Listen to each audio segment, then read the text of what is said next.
Welcome back for another day of our book club, reading Tom Zuba's Becoming Radiant. This is a book club for anyone dealing with grief and loss and trying to heal their broken hearts. And as it says in the book, healing is a process, a continuous process that we will continue to walk down this road for our entire lives. But that does not mean that we have to suffer in the process. In addition to this book club, I also have live readings of my blog, which can be found at doitfordamani.com/blog. And I talk about the healing process and how this is a lifelong journey that we are embarking on. But we are not alone. We have each other.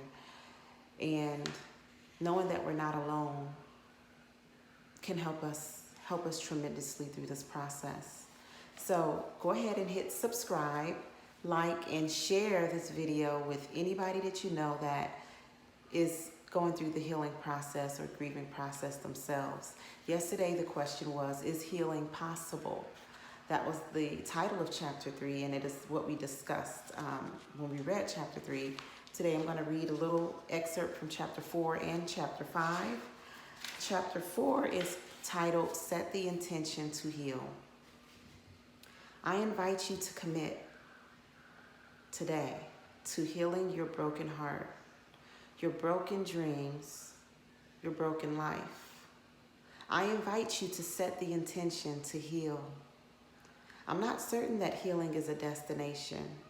Rather, now for you and for me, healing can become our way of being in the world.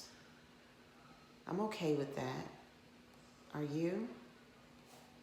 The hope, the prayer, the intention is that we heal a little more each day, remembering that time alone does not heal all things. What matters is what we do with that time. What we do consciously and subconsciously is what determines whether or not we will heal. And we each determine the speed at which we heal. I invite you to re-engage with life today. Your life, exactly as it is, perfect in its seeming imperfections. Decide to re-engage in even the smallest way. I invite you to re-engage with life, even if just for a few moments. A couple of things stand out today. Healing can become our new way of being in the world. Yeah. See, we get attached to the thought that, in order for us to have a fulfilling life, we have to go back to how things were before. But that phrase, healing can become our new way of being in the world, looking at it as a new process with no expectations to go back to what it was. Because like it said in a previous chapter, that person is no more, and we will not return to who they were. But what we can do is become okay with our new way of being in the world. It says the intention is that we heal a little bit more each day. A little bit more each day. One step forward, one step forward, one step forward. And some days we will take a step back, but as long as we keep stepping forward, we keep healing a little bit more each day. Even in our brokenness, with our broken hearts, we can continually heal a little bit more each day. And he said, I invite you to re-engage with life, even if just for a few moments. And I can relate, that resonates so much with me. I think accepting the moments, even if it's just a few moments. Yes, it might be 10 hours or 8 hours of deep grief, but did you have a few moments of peace? Sit in those few moments. Appreciate those few moments. Live in those few moments. Okay. I'm going to go forward to the end of chapter 4. It says, I want you to plant seeds today of hope. Plant seeds of hope, of possibility, of new life in you. What makes you smile, or what made you smile before the person you love dearly died?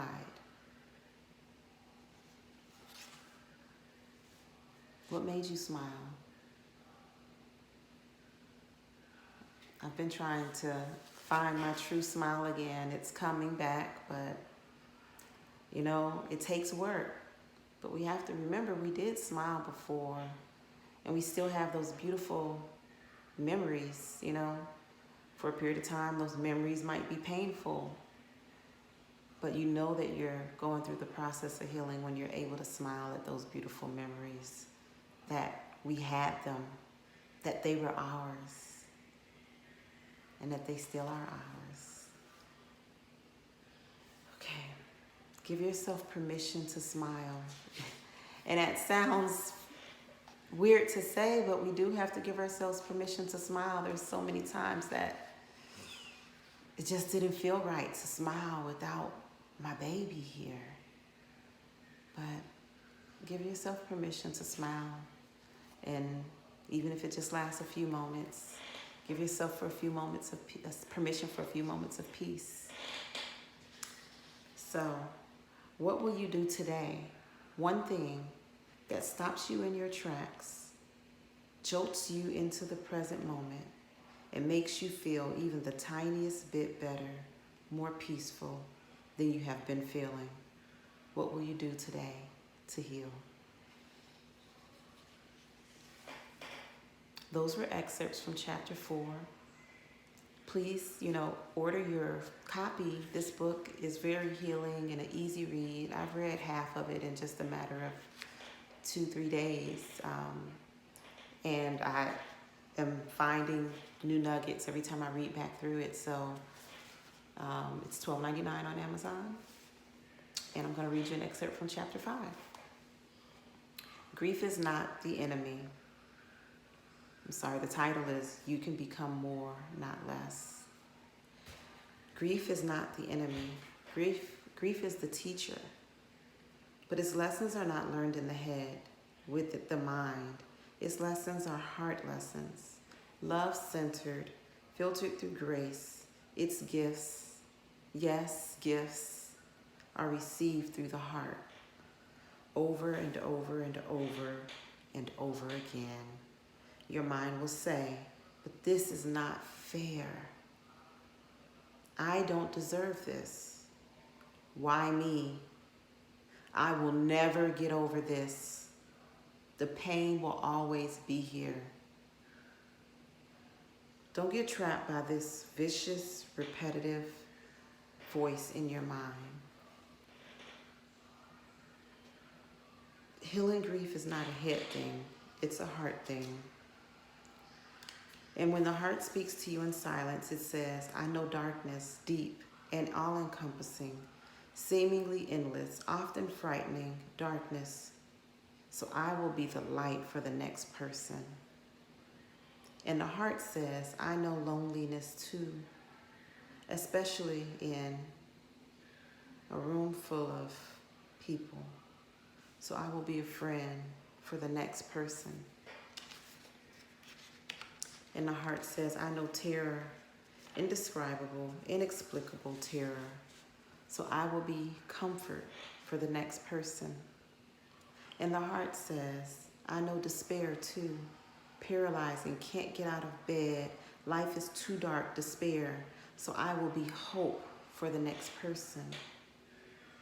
As you do the grace-filled work of healing, you begin to realize first in your heart that you are more of who you were, not less.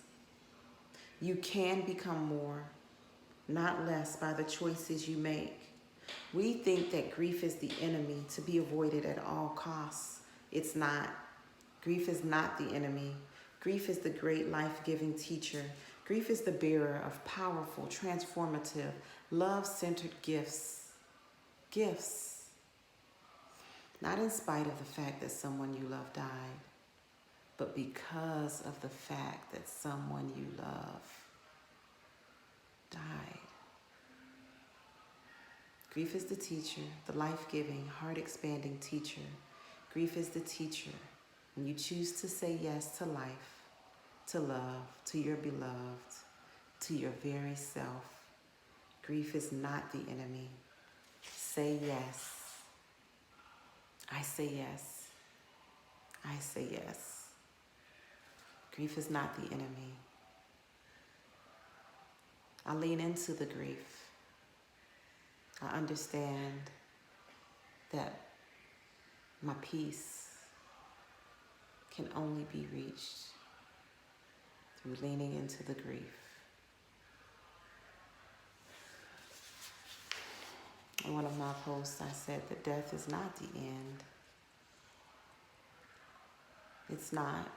This whole thing is a dream that we're living in a dream, and our loved ones have moved on to reality.